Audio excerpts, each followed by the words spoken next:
పోలవరం పని ప్రారంభమవుతుందని పూర్తి ఎలాగా అవ్వదు. పని ప్రారంభమై కేంద్ర రాష్ట్ర ప్రభుత్వాల మధ్య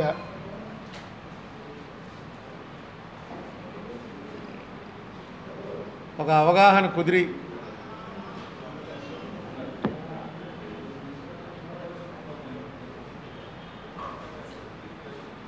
పోలవరం పూర్తవుతుందిరా అనేటువంటి నమ్మకం ప్రజలకి ఈ సంవత్సరం కలిగించే విధంగా చంద్రబాబు నాయుడు గారు ప్రజలతోటి నిజాలు పంచుకోవాలని, ఆ పంచుకునే శక్తి చంద్రబాబు నాయుడు గారికి భగవంతుడు ప్రసాదించాలని కొత్త సంవత్సరంలో కోరుకుంటున్నాను.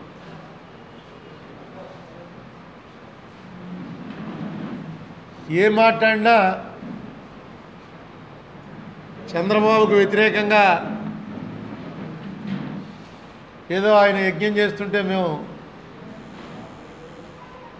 రాక్షసుల టైపులో వస్తున్నామని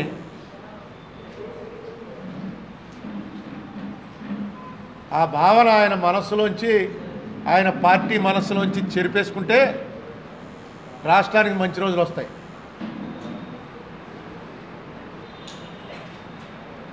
తనకి వ్యతిరేకంగా ఎవరు మాట్లాడినా తన శత్రువే అనుకోవడం వరకు తప్పులేదు. ఈ రాష్ట్రానికే శత్రువు అనుకునేటువంటి ఒక భావనలో ఆయన పడిపోయాడేమో అని నాకు అనుమానం వస్తుంది.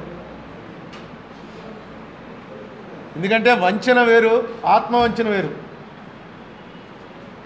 వంచన వరకు రాజకీయాల్లో కొంత పర్సంటేజ్, ఒక మనిషిని బట్టి ఒక పర్సంటేజ్ ఉంటుంది. కానీ ఆయనే నమ్ముతున్నాడేమో అనే అనుమానం కలిగేలాగా నిన్న కడపలో లోకల్ ఎంపీ ఏదో మాట్లాడుతుంటే ఈయన మైక్ లాగేసుకుని ఈయన మాట్లాడిన మాటలు ఏంటంటే, మా పార్టీ మీటింగ్లో మేము మాట్లాడుకుంటాం, మీ పార్టీ మీటింగ్లో మీరు మాట్లాడుకోండి, ఇది ప్రభుత్వం మీటింగ్, ఇది ప్రభుత్వం మీటింగ్లో వ్యక్తుల గురించి పొగుడుకుంటా ఉంటే కుదరదు.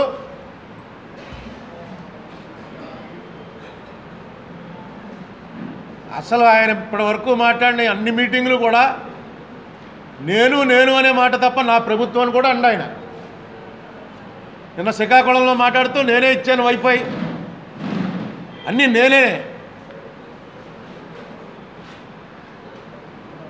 ప్రభుత్వం పేరుతో జరుగుతున్నటువంటి ప్రతి మీటింగు కూడా చంద్రబాబు నాయుడు గారిని ఫోకస్ చేసే మీటింగే తప్ప తెలుగుదేశం ప్రభుత్వం చేస్తున్నటువంటి కార్యక్రమాలను ఫోకస్ చేసేలాగా ఎక్కడ కనపట్లే. లోకల్ ఎంపీ ఏమన్నాడు, 80% వరకు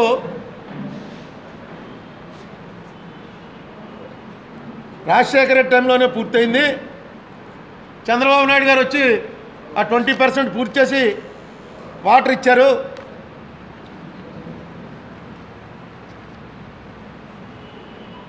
దీని మీద నాకు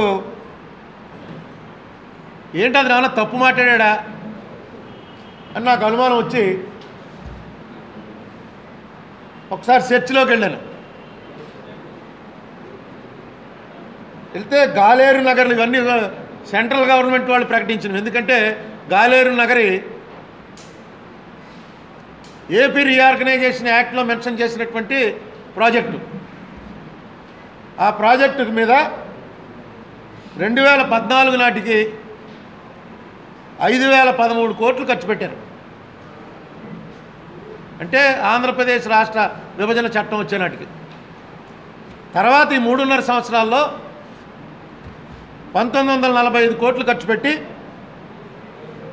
అంటే మొత్తం 6,958లో 5,013 కోట్లు చంద్రబాబు నాయుడు గారు వచ్చే నాటికే దాని మీద ఖర్చు పెట్టారు. అలాగే వెలిగొండ ప్రాజెక్టులో మొత్తం 4,492 కోట్లు ఇవాల్టికి ఖర్చు అయితే 3,905 కోట్లు చంద్రబాబు నాయుడు గారు వచ్చే నాటికే ఖర్చు పెట్టారు. అలాగే హంద్రీనీవాలో 9,839 కోట్లు ఇప్పటికి ఖర్చు అయితే ఈయన వచ్చే నాటికే 6,518 కోట్లు ఖర్చు పెట్టారు. ఆ ఎంపీ మాట్లాడిన దాంట్లో పెద్ద తప్పేం లేదు. ఎవరన్నా అతను 20% అన్నాడు. 20 కాదయా, మేము 35% ఖర్చు చేసాం, ముందు గవర్నమెంట్ 65% చేసింది అని చెప్పచ్చు. లేదు, గత ప్రభుత్వం, అది ప్రభుత్వాలు చేసినటువంటి పనులు కంటిన్యూయేషన్, దాన్ని మెయిన్ ఆయన మైక్ కట్టుకుని మాట్లాడుతుంటే నేను విన్నాను. గౌరవంగా చెప్పాడు, గౌరవ ముఖ్యమంత్రి గారు వేళ వాటర్ ఇచ్చారు, చాలా సంతోషం అని చెప్తూ, ఇది మా రాజశేఖర రెడ్డి గారు ఉన్నప్పుడే ఇంత పర్సంటేజ్ పూర్తయింది, నీ లెక్క తప్ప, ఈయన మైక్ తీసుకున్న తర్వాత చెప్పచ్చు నీ లెక్క తప్పునైనా. లేదు, మీరు ఎప్పుడూ ఆరోపిస్తున్నారు కదా రాజశేఖర రెడ్డి అంతా తినేసాడు తప్ప ఏమీ లేదు, జలయజ్ఞం అంతా ధనయజ్ఞమే అని తీసుకుని చెప్పవలసింది. ఇదిగో ఇవి రాజశేఖర రెడ్డి ఇచ్చిన రేట్లు, ఆవేళ ఉన్నటువంటి రేట్లు ఇవి, ఇంత ఎక్సెస్ ఇచ్చేశాడు, ఇంత అన్యాయం చేశాడు, నేను వచ్చి న్యాయం చేశాను.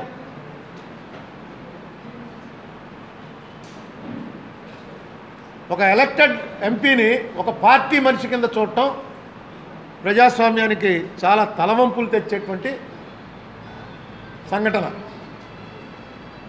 అక్కడ ప్రభుత్వం తరఫున జరుగుతున్నప్పుడు ఆ ఎంపీ మాట్లాడింది ఈయన ఖండించవచ్చు తప్ప, ఎంపీ మాట్లాడుతుంటే మైక్ లాగేసుకోవటం, వాళ్ళ పార్టీ వాళ్ళు వచ్చి మైక్ లాగేయటం, ఈ లోపల మైక్ కట్టేశారు.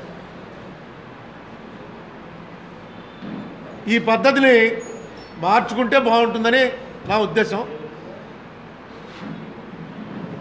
నేను రాజశేఖర రెడ్డి గారు సీఎంగా ఉన్నప్పుడు చాలా చోట్ల తెలుగుదేశం ఎమ్మెల్యేలు, తెలుగుదేశం ఎంపీలు, అంటే మన ఏరియాలో లేరు, బయట ఏరియాలో వస్తుండేవారు, కానీ ఇలాంటి గొడవ జరిగినట్టు నాకు గుర్తులేదు. మరి ఇదేమో ప్రతి చోట జరుగుతుంది. దీన్ని కొంచెం ఆపితే ప్రజాస్వామ్యం మీద నమ్మకం కలుగుతుంది. ఎవరిని వాళ్ళు స్వేచ్ఛగా మాట్లాడినేవాడు, అన్పార్లమెంటరీ ఏమన్నా మాట్లాడితే తప్పు. కానీ ఒకవేళ అతను తప్పుడు లెక్కలో చెప్పాడు అనుకోండి, నెక్స్ట్ మీకు మైక్ ఉంది, మీకు ఖండించవచ్చు కదా, మైక్ లాగేసుకోవడం ఏంటి?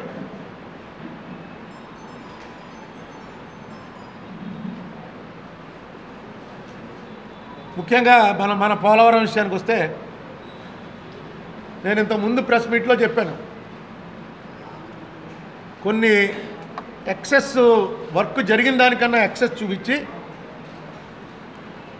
బిల్స్ తీసేసుకున్నారండి అని. దాని మీద ప్రభుత్వాన్ని ఏమడిగానంటే, ఎవరన్నా మీ తాలూకు ఇంజనీర్లు ఎవరైనా పంపిస్తే నా దగ్గర ఉన్న చూపిస్తాను. నేను అది కూడా చెప్పాను, నాకు వచ్చినటువంటి ఇన్ఫర్మేషన్ తప్పై ఉండొచ్చు,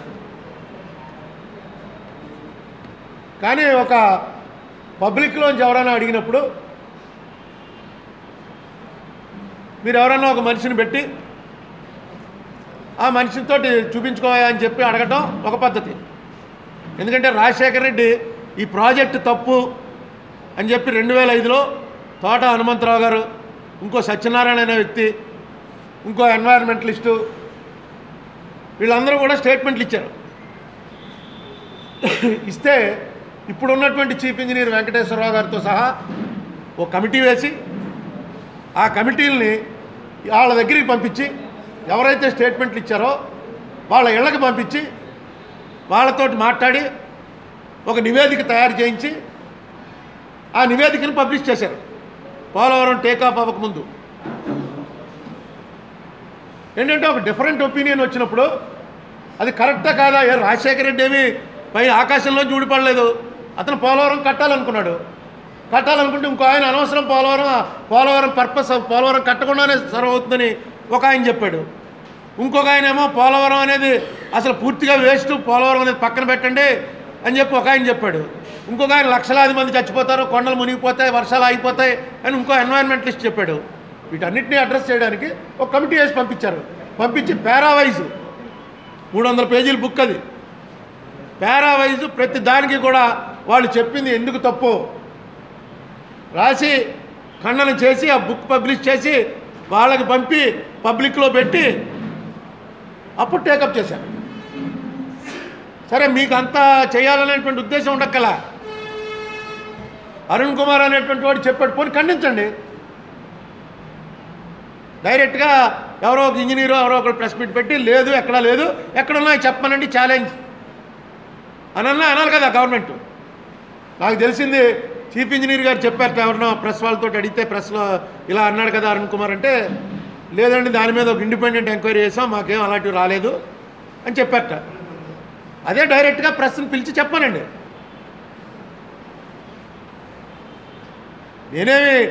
నేను అక్కడ పనిచేసిన వాడిని కాదు, నేను కాంట్రాక్టర్ని కాదు, నేను గవర్నమెంట్లో నేను ఇంజనీర్ని కాదు. నాకెవరో మీలాంటి వాళ్ళు పంపుతూ ఉంటారు.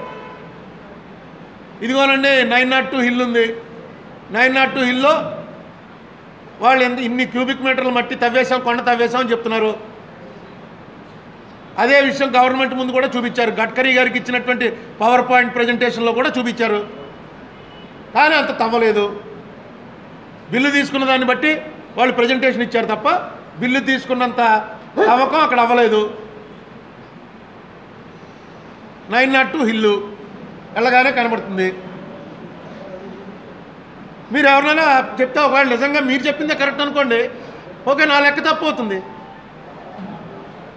ఇందులో ఇప్పుడు పెద్ద మీ అక్కడ పోలవరంలో ఏం పని జరగట్లే, అందరూ ఖాళీగా ఉన్నారు. ఈవేళ వరకు ట్రాన్స్ఫర్ ఉంటాడా పోతాడా అని తేలా. ఇదిగో ప్రభుత్వం మొన్న జనవరి 1 నాడు ఒక రాజ్యసభలో క్వశ్చన్కి ఆన్సర్గా చెప్పింది. ఏమయ్యాయా అంటే డిసెంబర్ ఎండింగ్ నాటికి అయినటువంటి పనులు ఎర్త్ వరకు 71% అయిందిట. మీకు గుర్తుండే ఉంటుంది, లాస్ట్ ప్రెస్ మీట్లో నేను చెప్పినప్పటికీ 31/5/17 నాటికి ఎర్త్ వరకు 66% అయింది అని చెప్పారు. 31/5 నుంచి డిసెంబర్ వరకు 7 నెలల్లో జరిగింది. ఇంకొక 4%, 5% ఎర్త్ వర్క్ చేశారు. కాంక్రీట్ వర్క్ ఆ రోజున 6% అయిందని చెప్పారు, ఇప్పుడు 12% అయిందన్నారు. అంటే ఇంకొక 6% కాంక్రీట్ వర్క్ చేశారు 7 నెలల్లో. గేట్లు 30% అయిందని ఆవేళ చెప్పారు, ఈవేళ 35% అని చెప్పారు. ఈ 7 నెలల కాలంలో జరిగింది 5% ఎర్త్ వర్క్, 6% కాంక్రీట్ వర్క్, ఒక 5% గేట్లు తయారీ. ఈ లెక్కన ఎన్నేళ్ళు పడుతుందో లెక్కేయండి. 5% వర్క్ పూర్తయింది. శరవేగంతో అయిపోతుందని ఇంకా ఎలా చెప్తారంటే ఈ మధ్య చూడటానికి వెళ్ళిన వాళ్ళు కూడా చెప్పేస్తున్నారు. గవర్నమెంట్ తరఫున మినిస్టర్ల వాళ్ళే కాదు, విజిట్కి వెళ్ళిన వాళ్ళు కూడా అక్కడ శరవేగంతో అయిపోతుందండి అని. నేను అడిగినట్టు ఒకటి ఎవరినైనా ఒక ఇంజనీర్నో సర్వేయర్నో పంపండి, ఇందులో ఎంత తేడా వచ్చిందో చూద్దాం. ఒకవేళ తేడా లేదు, నా తప్పు నేను ఒప్పుకుంటాను, నాకు ఎవడో తప్పు పంపించాడు, మీరు టైం వేస్ట్ చేశానండి అని. ఇంకెప్పుడు కూడా మేము తప్పు పట్టనండి, అవగాహన లేక నేను అడిగాను, నేను ఒప్పుకుంటాను. మీరెందుకు ముందుకు రావట్లేదు?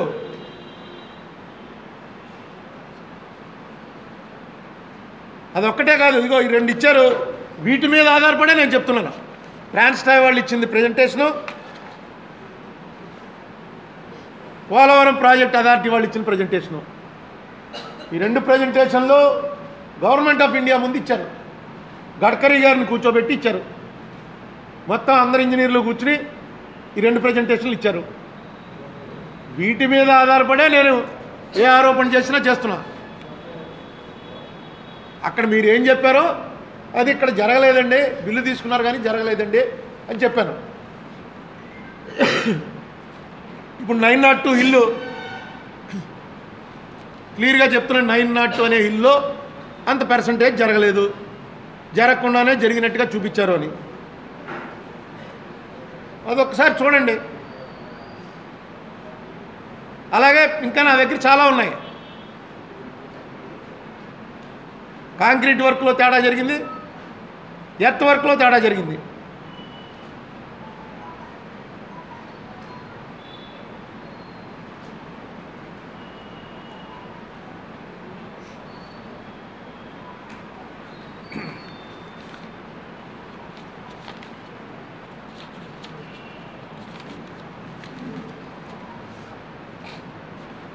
మీకు 28/12/7 ఎన్హెచ్పిసి వాళ్ళు రిపోర్ట్ ఇచ్చారండి. National hydro electric power corporation వాళ్ళని స్పెషల్గా పంపించారు. ఈ కాఫర్ డ్యాములు ఇది కంప్లీషను ఎప్పుడుకవుతుంది మీరు సర్వే చేసి చెప్పండి అని. సరిగ్గా ఇవాళకి వారం రోజుల క్రితం 28/12/2017 వాళ్ళు ఇచ్చిన దాంట్లో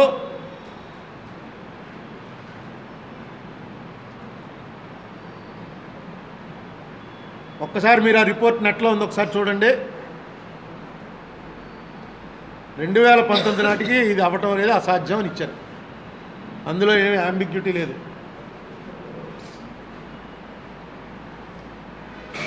ఎందుకన్నారంటే అప్రోచ్ ఛానల్ కానీ స్పిల్ ఛానల్ కానీ ఎంక్రోచ్మెంట్ అయ్యేటువంటి 902 హిల్ కానీ పైలట్ ఛానల్లో కానీ కాంక్రీట్ స్పిల్వే గేట్స్లో కానీ స్టిల్లింగ్ బేసిన్లో కానీ జెట్ గ్రౌటింగ్లో కానీ డయాఫ్రమ్ వాల్లో కానీ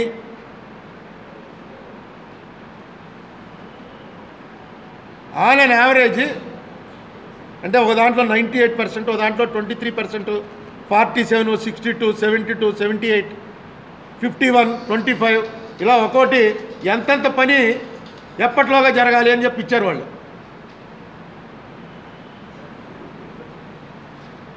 కంక్లూజన్లో ఇది జరగదు అని కూడా ఇచ్చారు. అంత స్పీడ్గా పనిచేసేటువంటి మెషినరీ మీకు లేదు అని.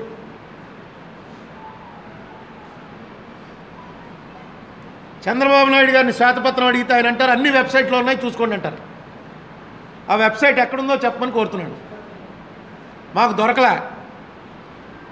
మీరేమన్నా ప్రయత్నించి ఉంటారు, మీకు దొరికుండదు, ఎందుకంటే అది లేదు. ఈయన చేసినవి మాత్రం ఒక 2 పెట్టారు. వర్చువల్ కాన్ఫరెన్స్లో నవంబర్లో ఒకటి, నవంబర్లోనే 2 సార్లు చంద్రబాబు నాయుడు గారు వర్చువల్ కాన్ఫరెన్స్ని పెట్టిన దాంట్లో త్రివేణి అనేటువంటి కాంట్రాక్ట్ సంస్థ క్లియర్గా ఏమనిచ్చిందంటే మీ వర్క్ ఎందుకు స్పీడ్గా అవ్వట్లేదు అని అడిగితే పేమెంట్ ఇవ్వట్లేదు, ఆయిల్కి కూడా డబ్బులు లేవు. ఇది కూడా అందులో నోట్ చేశారు. పేమెంట్ లేవు, మిషన్ కదపడానికి ఆయిల్కి డబ్బులు లేవు.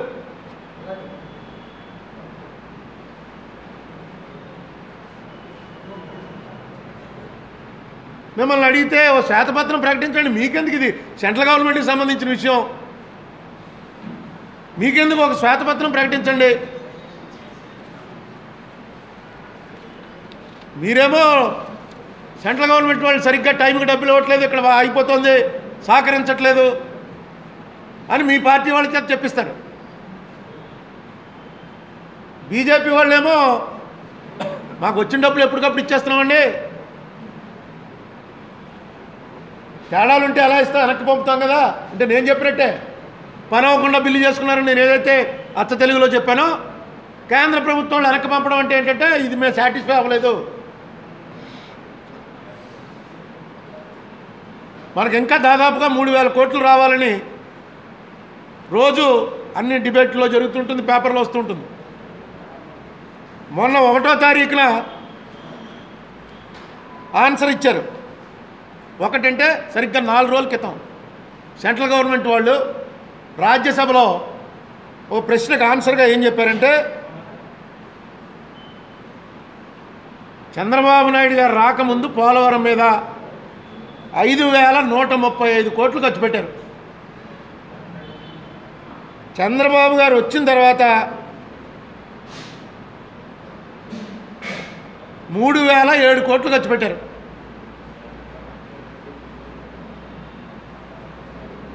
ఈ 3,007 కోట్లకి కేంద్ర ప్రభుత్వం ఇప్పటికి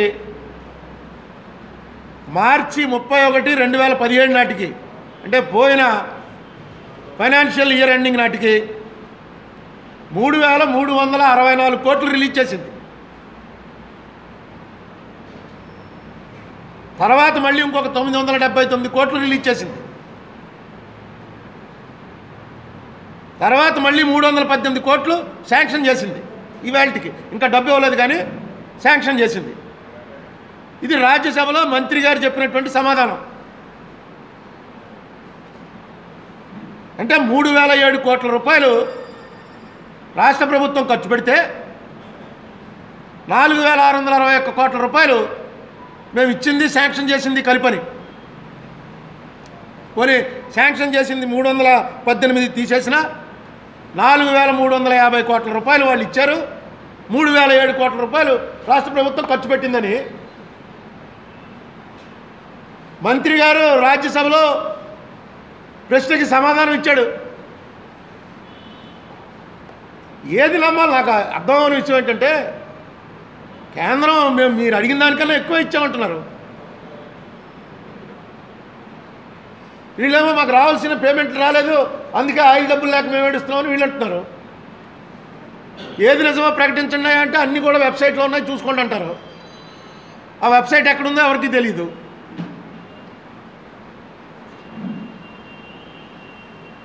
మొన్న లక్కీగా ఏదో కొడుతుంటే ఒక వెబ్సైట్ దొరికింది, అందులో పోలవరం అని చూసి కొట్టాను. కొడితే అది లాక్డ్, దాని పాస్వర్డ్ కొట్టాలట.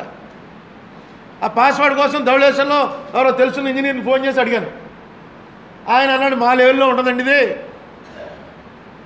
ఆయనే చాలా పెద్ద లెవెల్ ఇంజనీర్, ఆయన లెవెల్లో ఉండదు అది ఓపెనింగ్. అంటే సీఎం గారు వెబ్సైట్లో పెట్టుకుని ఆయనే ఓపెన్ చేసి చూసుకుంటాడా ఏం నాకు అర్థం అవ్వాలా. నేను ఎందుకంటున్నానంటే ఈ మాట శ్వేతపత్రం ప్రకటించమంటే ఆయన చెప్పిన సమాధానం వెబ్సైట్లో అన్నీ పెడుతున్నాం చూసుకోండి అని. ఆ వెబ్సైట్ ఏదో చెప్పండి, పలానా వెబ్సైట్లో చూసుకోండి, మళ్ళీ చేస్తే ఆవిడ అడగడం సత్యం.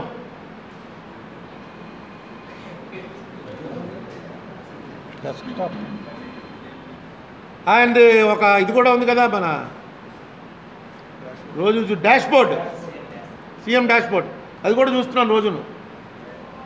ఎక్కడైనా ఎప్పుడైనా పొరపాటున ఏమైనా వస్తుందేమో, ఎందుకంటే ఇవన్నీ కూడా సీఎం గారు ఏం తయారు చేసి పెట్టాడు కదా. ఆర్డర్స్ ఇచ్చి ఉండొచ్చు, ఇంప్లిమెంట్ అయ్యి ఉండకపోయి ఉండొచ్చు, 4 రోజులు ఆలస్యంగానే వస్తుందేమో. ఉద్దేశపూర్వకంగా ఎందుకు ఈ పని చేస్తున్నారు? పోనీ ఇప్పుడు కేంద్రం రాష్ట్రం మధ్య జరిగేటువంటి ఫైటింగ్లో రామచంద్రరావు గారు వేసినటువంటి పబ్లిక్ ఇంట్రెస్ట్ లిటిగేషన్లో మీరు రిప్లై కొట్టలేదు, కేంద్రం రిప్లై కొట్టలేదు. 3 నెలలు అయిపోయింది. అప్పుడే కేంద్రం కొట్టలేదంటే అర్థం ఉంది, ఎందుకంటే కేంద్రం కమిట్ అవ్వాలి. అక్కడ ఆయన వేసిందే కేంద్రం మీద మొత్తం ఖర్చును భరించాలి అని. రాష్ట్రం ఎందుకు ఆగిపోయింది? చిన్నది ఒక్క మాట చాలు, 2014 యాక్ట్ ప్రకారం మొత్తం కేంద్రమే భరించాలన్నది యథార్థం, అంతే అయిపోయింది. మీరు అబద్ధము చెప్పక్కర్లేదు, ఎక్కువ డీటెయిల్స్లోకి వెళ్ళక్కర్లేదు. కేంద్రం ఒకవేళ మిమ్మల్ని ఎవరైనా అడిగితే ఏం చేయమంటావా? కోర్టు అడిగింది, 6 వారాలు టైం ఇచ్చింది, అందుకే మిమ్మల్ని ఏమి ఎక్యూజ్ చేయకుండా కానీ కేంద్రం భరించట్లేదు అని పెట్టకుండా కేంద్రమే భరించాలి అని యాక్ట్లో ఉన్నదే పెట్టాం. ఎందుకు వేయట్లేదు రిప్లై? పైపెచ్చి కోర్టుకి తీసుకెళ్ళి మమ్మల్ని చాలా అన్యాయం చేస్తున్నారు, జరిగే పనులు ఆఫ్ చేస్తున్నారు. ఇవన్నీ చంద్రబాబు నాయుడు గారికి సెల్ఫ్ గోల్స్ అయ్యి వాళ్ళ పార్టీ దెబ్బతింటుంది. అలాంటివి ఏమన్నా అయితే మనం పట్టించుకోకలా, ఎందుకంటే అది రాజకీయం, పడతారు. రాష్ట్రం దెబ్బతింటుంది. రాష్ట్రాన్ని మనకు ప్రమేయం లేకుండా మనకు ఇష్టం లేకుండా విడదీస్తున్నప్పుడు ఈ పోలవరంతో వీళ్ళు సాటిస్ఫై అయిపోతారా అనుకుని పెట్టారు. అది ఈవేళ మన మీద కోపం వచ్చినా రేపు ఈ పోలవరం పూర్తయ్యే టైంకి అమ్మ పోలవరం మొత్తం కేంద్రం కట్టించేసింది, రాష్ట్రం విడిపోతే విడిపోయింది కానీ మొత్తం సస్యశ్యామలం అయిపోయింది అనేటువంటి ఒక భావన కలుగుతుంది, మన మీద కోపం పోతుందని ఆ రోజున వాళ్ళు చేశారు. ఆ పోలవరం కూడా తెచ్చుకోకపోతే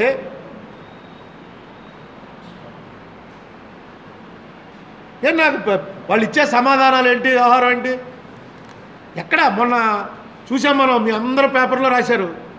పోలవరం ఎంఆర్ఓ కదా, ఎంఆర్ఓనో ఆర్డీఓనో చిల్లర పట్టేశాడు, లారీలు గిరీలు అన్నీ కూడా ఏసీబీ వాళ్ళు కేసు పెట్టారు. గుర్తుంది కదా మీకు, మీరు అందరు రాశారు కదా. ఆర్ఎన్ఆర్ దాంట్లో శుభ్రంగా తినేస్తున్నాడు అని వాళ్ళని మరి ఏం చేశారో మళ్ళీ పోస్టింగ్ ఇచ్చారా? ఇచ్చారు, బాగానే ఉంది. అతను ఏం చేశాడో మనకు అనవసరం, పేపర్లన్నింటిలో వచ్చింది. ఇదే మళ్ళీ ఎవరో రాజ్యసభలో ప్రశ్న వేశాడు, ఏమని financial irregularities in providing relief to Polavaram affected people జరిగిందా అని క్వశ్చన్ వేశాడు. దానికి మంత్రి గారు, కేంద్ర మంత్రి గారు ఆన్సర్ ఇచ్చాడంటే resettlement and rehabilitation works relating to Polavaram projects are being implemented by the state government.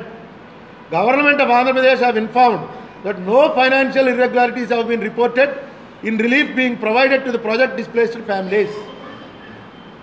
వాళ్ళు తెలివిగా రాష్ట్ర ప్రభుత్వం మీద పెట్టేది ప్రభుత్వం వాళ్ళు చేస్తున్నారు, వాళ్ళు మాకు ఇచ్చిన ఇన్ఫర్మేషన్ ప్రకారం ఏమీ లేదు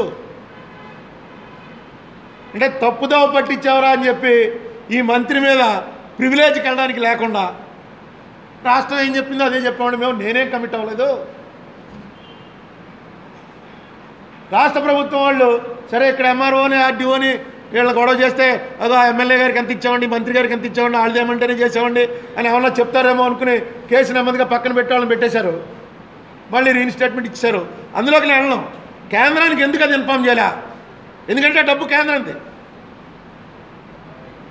ప్రతి రూపాయి పోలవరం మీద ఖర్చు పెట్టేది కేంద్రానికి సంబంధించింది. ఆ సంబంధించినటువంటి దాంట్లో ఏ వచ్చినా సరే తేడా చిన్నదైనా పెద్దదైనా ఎప్పటికప్పుడు ఇన్ఫామ్ చేస్తుండాలి. ఇది కేంద్రానికి తెలుసు, ఆ మంత్రికి తెలుసు. అందుకే రాష్ట్ర ప్రభుత్వం వాళ్ళు మాకు చెప్పింది ఇది అనే కమిట్ అయ్యాడు. ఏం గేమ్ ఆడుతున్నారో క్లియర్గా అందరికీ అర్థమైపోతుంది. ఈ గేమ్ పర్యవసానంగా ఆంధ్ర రాష్ట్రం నాశనం అయిపోతుంది. పోలవరం అనేటువంటి ప్రాజెక్టు విషయంలో గేమ్ ఆడకండి, వచ్చి పబ్లిక్తో పంచుకోండి. మీరు ఎలాగా పట్టిసీమ పురుషోత్తపట్నం కట్టారు, బచావత్ అవార్డుది ఫుల్ఫిల్ అయింది. ఇప్పుడు ప్రస్తుతం కావాల్సినటువంటి నీళ్ళు ఏమున్నాయో వస్తున్నాయి, అయితే అవుతుంది 300-400 కోట్లు కరెంటు బిల్లు. మీ విమానం బిల్లులే అవుతున్నాయి 100లోనూ 1000లోనూ, అయితే అవుతుంది. ఈ విషయంలో ఫ్యాక్ట్ చెప్పండి. పోలవరం ఏడాదో 2 ఏళ్ళు ఆలస్యం అయితే ఏం నష్టం లేదు. నిజాలు ప్రజలతో పంచుకోండి. క్వాలిటీ కరెక్ట్గా లేదని చెప్పి ఇంతకుముందు ఒకసారి చెప్పాను. ఒక చిన్న టెస్ట్ ఒకటి ఉంది. ఏం టెస్ట్ ఉంటుంది? Hydraulic test, rebound hydraulic test అండి. అది మొత్తం నెట్లో చూశాను. ఒక ఇంత పైప్ ఉంటుంది, ఆ పైప్ మీద తెచ్చుకుంటాం.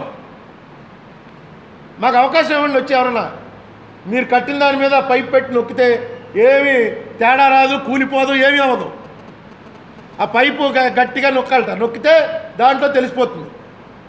మీరు ఏ క్వాలిటీ కాంక్రీట్ వేయాలని అయితే మెన్షన్ చేశారో, వర్క్ ఆర్డర్లో ఏ క్వాలిటీ ఉందో ఆ క్వాలిటీ వేసారో లేదా అనేది నొక్కితే తెలిసిపోతుంది. ఎవడో నాకు చెప్పాడు ఆ క్వాలిటీ లేదండి అని. దీంట్లో మీకు ఏమీ నష్టం లేదు, మీరు ఆ వర్క్ ఆర్డర్ పట్టుకురావటమే.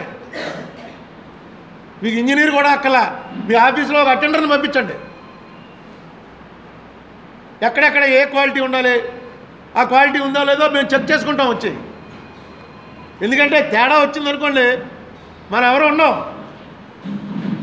ఇదే అమరావతిలో బిల్డింగ్లు కాదు, నీళ్లు కారే చుక్కలు పడుతున్నాయి, మళ్ళీ సిమెంట్ పెట్టుకుందాం, పైపు కోసేసారండి అది కోసేసారండి అని అడగడానికి మనుషులు కూడా మిగలం.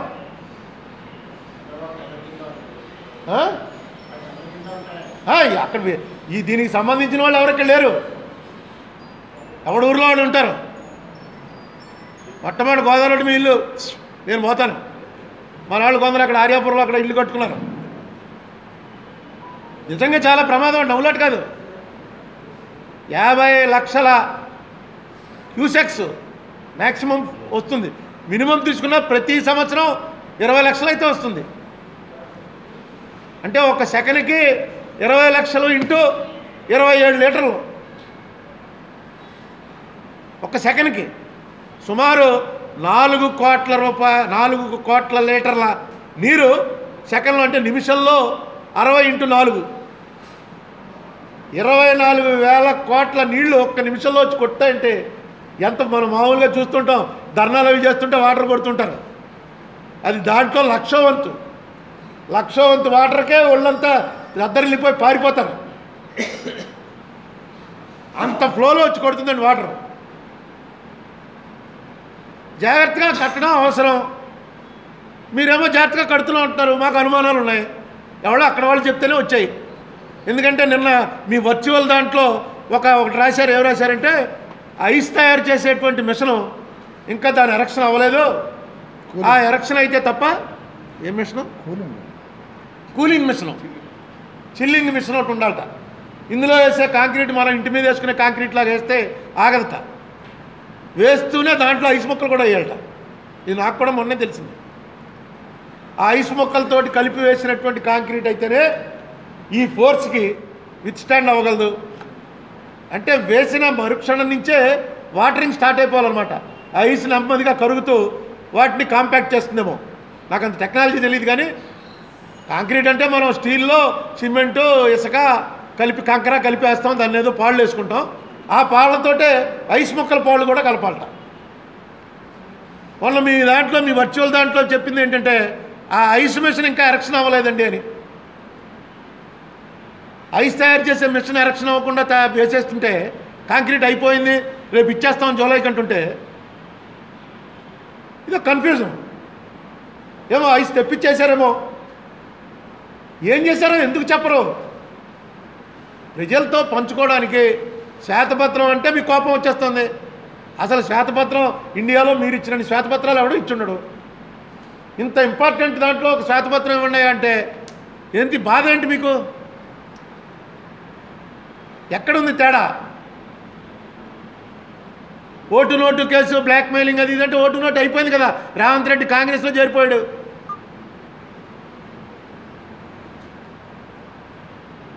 ఇంకా ఏమన్నా సీరియస్ ఉన్నాయా? ఇంకా ఏమన్నా ప్రజల్లో అనుమానం వస్తుంది. వ్యక్తిగతంగా కాపాడుకోవటం కోసం రాష్ట్రాన్ని తాకట్టు పెట్టేస్తున్నారు. ఎందుకు ఈ అనుమానం బలపడేలా ప్రవర్తిస్తున్నారు? నిజాలు పంచుకోండి ప్రజలతోటి.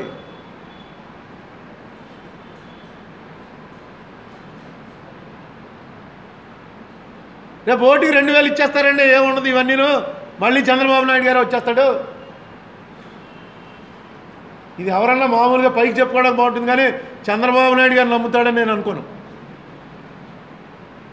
ఎందుకంటే గాలులు చాలా బలంగా వేస్తాయి. అలాంటి గాలిలోనే ఆయన 78లో నెగ్గాడు. జనరల్ ఎలక్షన్ వచ్చేటప్పటికి అది నంద్యాల కాకినాడలా ఉండదు.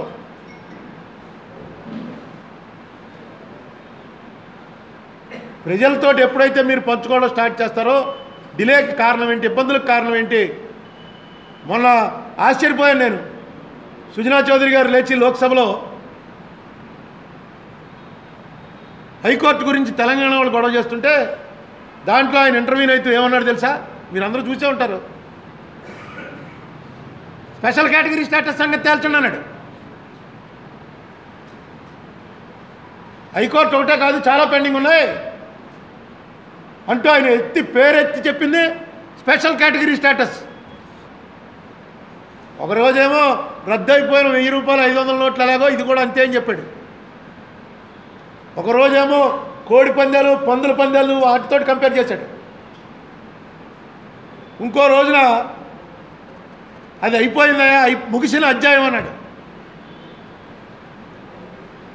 ఇవన్నీ అన్నది సుజనా చౌదరి. మొన్న లోక్సభలో పొరపాటున ఏమన్నా 10 చెప్తూ ఇందులో దొరికిందేమో మాట్లాడడానికి లేదు, ఇదే చెప్పాడు. స్పెషల్ కేటగిరీ స్టేటస్ సంగతి కూడా తేలాలని. అంటే ఇది ఏమన్నా ఎలక్షన్ ముందు బయటికి తీసుకొచ్చే ఆలోచన ఉందా? ఇవాళ పూర్వంలా కాదు. మరుపు అనేది ప్రజలకి సహజం, మర్చిపోతూ ఉంటారు అనేది పూర్వం. ఇప్పుడు మర్చిపోవడానికి వీలు లేకుండా వచ్చేసింది సోషల్ మీడియా. రోజు నేను గుర్తు చేయగల నాకు సోషల్ మీడియాలో వచ్చేస్తున్నాయి. చంద్రబాబు నాయుడు గారు స్పెషల్ కేటగిరీ స్టేటస్కి వ్యతిరేకంగా ఇలా మాట్లాడగానే వరుసగా 7 వచ్చేసాయి స్పీచ్లు, కింద డేట్లు. ఈ డేట్ నాడు ఏమన్నాడు, ఈ డేట్ నాడు ఏమన్నాడు. దీనికోసం పెద్ద మెకానిజం తయారు చేసి టకటక పోస్టింగ్లు చేసేస్తున్నారు. మనం మర్చిపోదామన్నా మర్చిపోనివ్వరు. మీరు ఫెయిల్ అయ్యారు అనేటువంటిది వస్తే తప్పులేదు, అందులోంచి బయటపడవచ్చు. ఎందుకంటే ఫెయిల్యూర్కి అనేక కారణాలు ఉంటాయి. మోసం చేశారనేటువంటిది వచ్చిందా, దాంట్లోంచి బయటపడలేరు. ఈవేళ మొన్న సుజనా చౌదరి గారి స్పీచ్ విన్నాక అది ఎంత మనస్సులో ఘటంగా లేకపోతే మంచిది, అది ఉందన్నమాట లోపల. ఇంత వ్యతిరేకించిన సుజనా చౌదరి కూడా లోపల మాట్లాడవలసి వచ్చేటప్పటికి టక్మని బయటకు వచ్చింది. అది దీన్ని మోసం అంటారు. ప్రజలతోటి పంచుకోవాల్సినటువంటి విషయాలు పంచుకోకుండా నీ మనసులో ఒకటి పెట్టుకుని పైకోటి మాట్లాడేవే, అదే వంచనంటే. ప్రజల్ని వంచామన్నటువంటి చెడ్డ పేరు తెచ్చుకోకండి. ఫెయిల్ అవ్వచ్చు, అన్నీ సక్సెస్ అవ్వాలని ఏం లేదు, ప్రయత్నం చేస్తారు కొన్ని పని. ఇప్పుడు పోలవరమే ఉంది, 19కి ఇచ్చేస్తాం. ఏంటి ఇచ్చేసేది? ఎలా ఇచ్చేస్తారు? మీకు వచ్చిన ప్రతి కమిటీ వాడు చెప్తాడు ఇది సాధ్యం కదా, కానీ అయినా మీరు ఇంకా ఇచ్చేస్తామని చెప్తారు. పని అక్కడ జరుగుతుంటే 19 కాదు 20, 21, 22 అవుతుంది. అక్కడ చూస్తే ఏమీ లేదని వాళ్ళే ఇస్తున్నారు రిపోర్టు, పోలవరం ప్రాజెక్ట్ అథారిటీ వాళ్ళే. ఈవేళ మళ్ళీ ఒక పేపర్లో ఫ్రంట్ పేజ్ న్యూస్, వాళ్ళు అంగీకరించారు, టెండర్లు పిలుచుకోమన్నారు. ఏది మొన్న గొడవ అయింది, ఈయన పూనా వెళ్ళి గడ్కరీతో మాట్లాడొచ్చాడు ట్రాన్స్టాయిని తప్పిస్తారని. ఈ లోపల ట్రాన్స్టాయిని ఇన్సాల్వెంట్గా డిక్లేర్ చేయండి అంటూ కెనరా బ్యాంక్ వాళ్ళు పిటిషన్ వేశారని ఒకటి.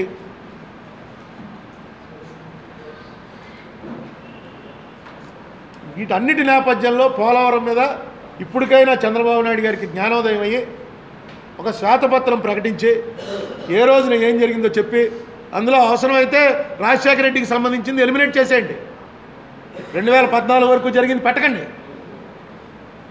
మీకు అందులో రాజశేఖర రెడ్డిని మెన్షన్ చేయకుండా పోలవరం మీద ఎలా ప్రకటిస్తామండి అనేటువంటి భయం ఉంటే అప్పుడు 14 నుంచే చెప్పండి, మీరు వచ్చిన తర్వాతే చెప్పండి.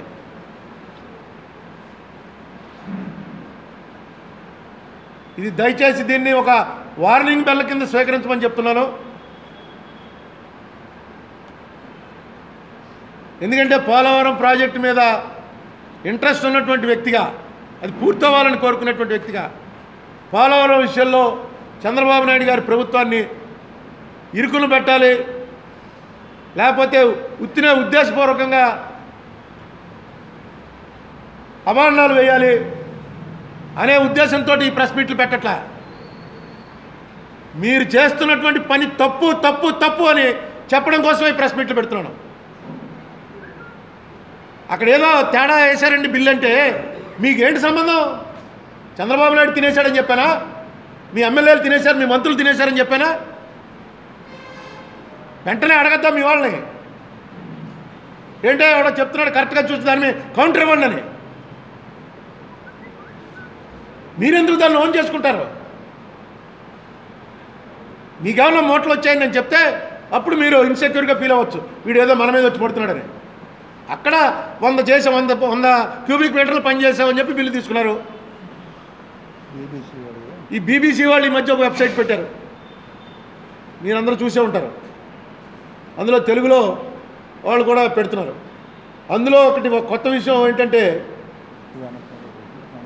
అసలు పోలవరం నిర్మించాలన్న ప్రాంతంలో భౌగోళిక పరిస్థితులు అనుకూలంగా లేకే 1953 నుంచి 2005 వరకు ప్రభుత్వాలు వెనకడుగేసాయి అని ఒక మాట పెట్టాడు.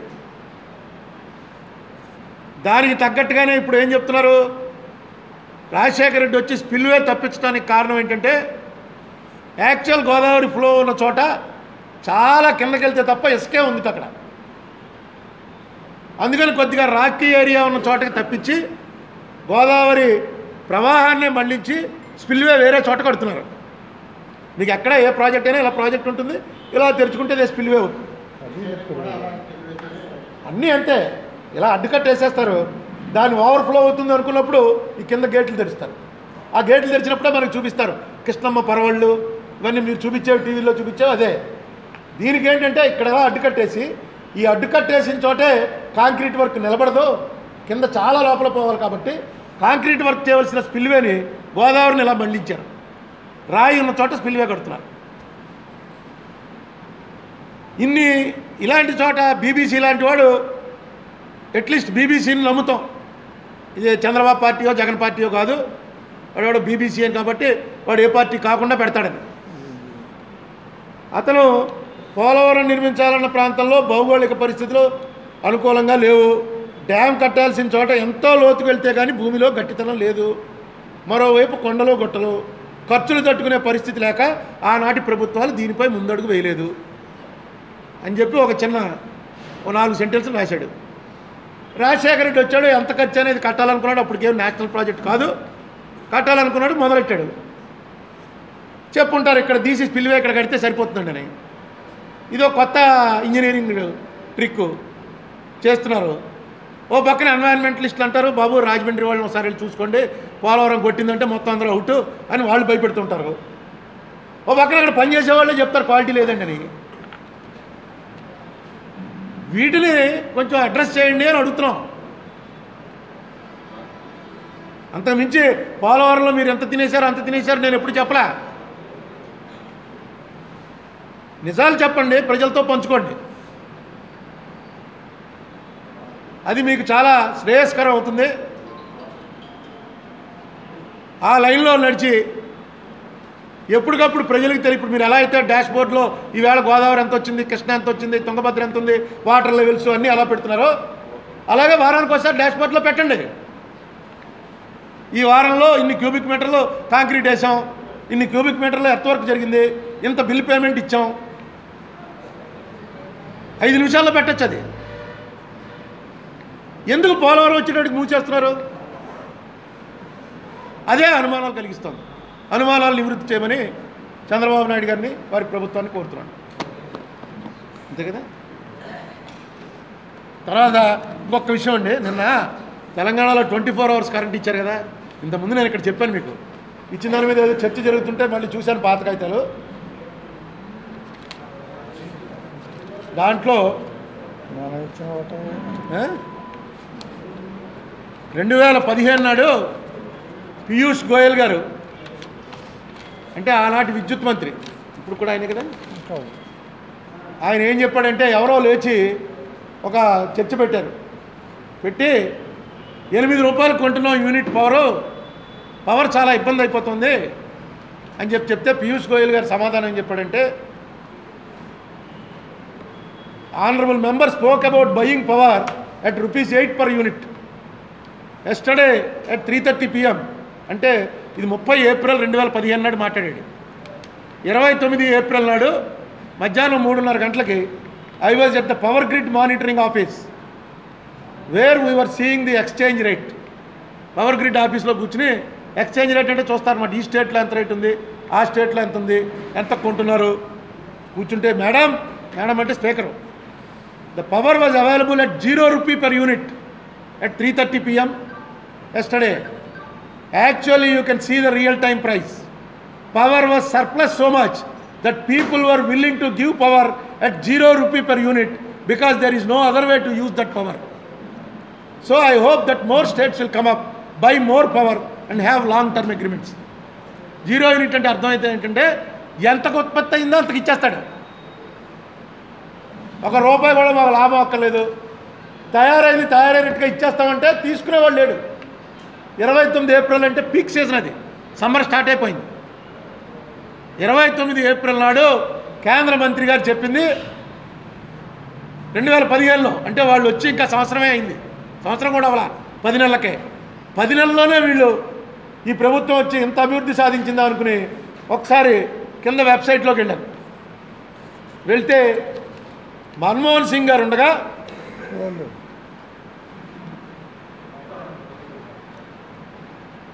మనకి మన్మోహన్ సింగ్ గారు అధికారంలోకి వచ్చేటప్పటికి 131,000 మెగావాట్లు పవర్ ఉత్పత్తి అవుతుంటే అన్నీ కలిపి హైడ్రో, న్యూక్లియర్, కోల్ అన్నీ కలిపి 131,000 యూనిట్లు కాదు మెగావాట్లు పవర్ ఉంటే మన కెపాసిటీ. ఈయన 10 ఏళ్లలో దాన్ని 2,84,000 మెగావాట్లకు మార్చాడు. ఈయన దిగిపోయే నాటికి 2,84,000 మెగావాట్లు మన కెపాసిటీ. ఏదో పాపం ఆయన లెక్కేసి ఉంటాడు, ఇండస్ట్రీ విపరీతంగా పెరిగిపోతుంది ఇండియాలో, పవర్ షార్టేజ్ వల్ల దెబ్బ తగలకూడదు అని చెప్పి విపరీతంగా పవర్ కెపాసిటీస్ పెంచారు. కోల్ స్కామ్ వచ్చింది, స్కామ్లో పెద్ద గొడవ అయింది, అల్లరైంది, గవర్నమెంట్ పడిపోయే పరిస్థితి వచ్చింది. దాని బెనిఫిట్ ఈవేళ వీళ్ళ దగ్గరికి వచ్చి మన ఆంధ్రప్రదేశ్లో 24 గంటల కరెంట్ ఇస్తామన్నా, తెలంగాణలో 24 గంటల కరెంట్ ఇస్తామన్నా, వీటన్నిటికీ కారణం దేశం మొత్తం మీద మనకు అవసరానికి మించి పవర్ ఉత్పత్తి వచ్చేసింది. ఎవడో కూడా ఫుల్ 100% చేసే పరిస్థితిలో లేరు, 50% కూడా చేయట్లే, 35-40% దానే ఆపేస్తున్నారు కెపాసిటీస్. ఎందుకంటే కొనేవాళ్ళు లేడు.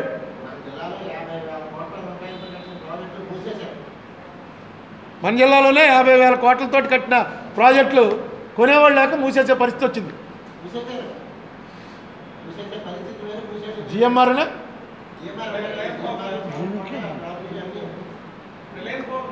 రిలయన్స్ కూడా మూసారా? అంటే అనుకున్నటువంటి ఇండస్ట్రియల్ గ్రోత్ లేదు, కన్జ్యూమర్స్ లేరు. దాంతో ఈవేళ ఎవరిది ఇక్కడ 24 గంటల కరెంట్ ఇచ్చినా, అక్కడ 24 గంటల కరెంట్ ఇచ్చినా అది గత ప్రభుత్వం చేసినటువంటి అవశేషాల వినియోగమే తప్ప వీళ్ళ సొంతం ఏం కాదు. అది కూడా ఒకసారి మీ ద్వారా చెప్పు. ఎక్కడ అవసరం లేదనుకున్నారేమో, అక్కడ పంప్ సెట్లు ఎక్కువ, ఈ స్టేట్లో వాళ్ళు పెద్ద అవసరం లేదని అనుకుండొచ్చు.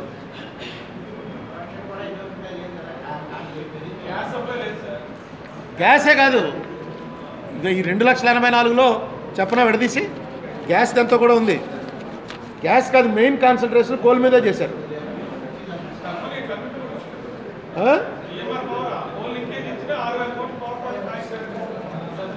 కోల్ లింకేజ్ దొరక్క అంటే కన్జ్యూమర్స్ లేక.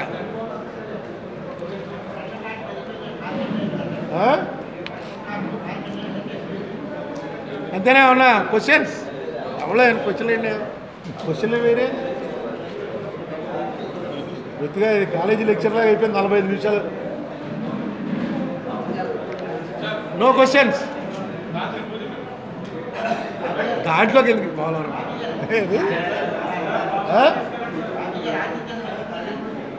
బాబీ గారు ఆతిథ్యం ఇంకా స్వీకరించలేదా? బాబీ గారు ఆతిథ్యం ఇప్పించండి.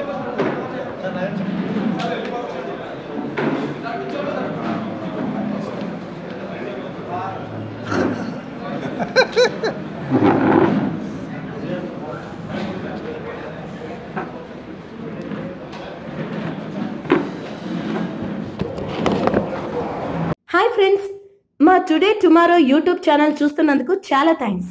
మరిన్ని లేటెస్ట్ వీడియోస్ కోసం వెంటనే సబ్స్క్రైబ్ చేయండి. అలాగే ఈ బెల్ ని కూడా రింగ్ చేసేయండి. మా నోటిఫికేషన్స్ అన్ని మీ మొబైల్లో వస్తాయి. అలాగే మా వీడియోస్ మీకు నచ్చితే లైక్ చేయండి, షేర్ చేయండి, నచ్చకపోతే కామెంట్ చేయండి.